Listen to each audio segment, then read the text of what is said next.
애니멀 섹스. 옥창열. 시립 도서관을 풀방구리에 쥐 드나들드 하면서 독서욕에 불타던 시절. 유토피아 군주론 같은 무거운 책을 보다가 머리가 아프면 데카메론, 고금소총 같은 가벼운 책을 빌려보았다.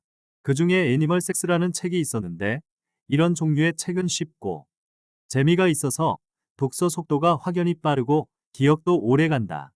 상점벽해 할 세월이 흐른 지금 유토피아는 토머스 무어가 썼다는 것 말고는 기억나는 게 없는데 애니멀 섹스는 내용이 또렷이 기억나니 말이다. 동물 중에는 암컷이 수컷을 잡아먹는 경우가 있는데 새끼를 낳기 위해 단백질을 보충하려는 본능 때문인 것 같단다. 하룻밤을 보낸 정갈의 신혼방을 들여다보면 으스스하게도 암컷은 있는데 수컷이 온데간데 없다.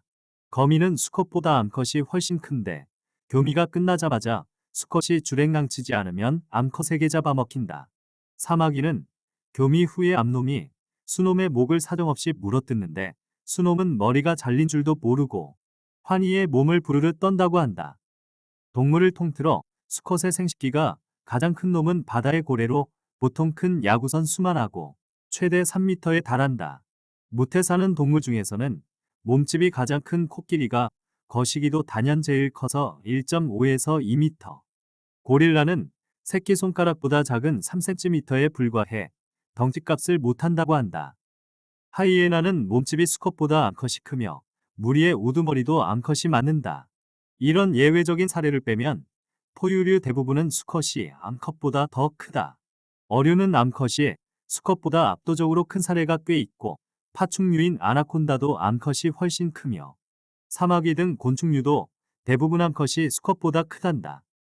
그럼 왜 어떤 종에서는 수컷이 크고 다른 종에서는 암컷이 큰가?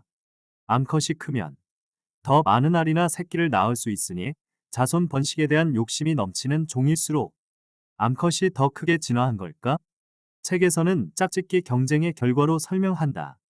암컷을 두고 수컷끼리 힘겨루기 경쟁을 벌이는 종에서는 수컷이 암컷보다 큰 경우가 많고 반면에 그런 경쟁을 벌일 일이 없는 종에서는 암컷이 수컷보다 큰 경우가 많다고 한다.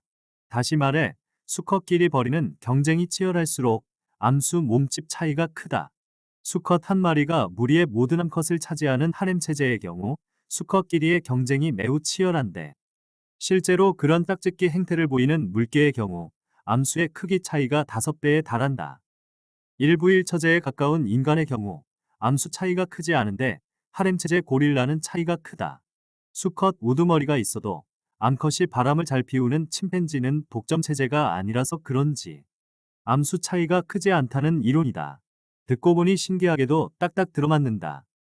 지적 능력의 차이를 빼면 인간도 기본적으로 동물일 수밖에 없다. 고릴라나 물개처럼 암수의 체격 차이가 클수록 독점 체제라고 하는데 그런 점에서 보면 인간 사회는 다수가 고루 만족할 수 있는 체제로 진화 발전해 온 것 같다. 다행이다. 모든 구성원이 공존 공영할 수 있는 사회적 합의를 일구어낸 인류가 자랑스럽다.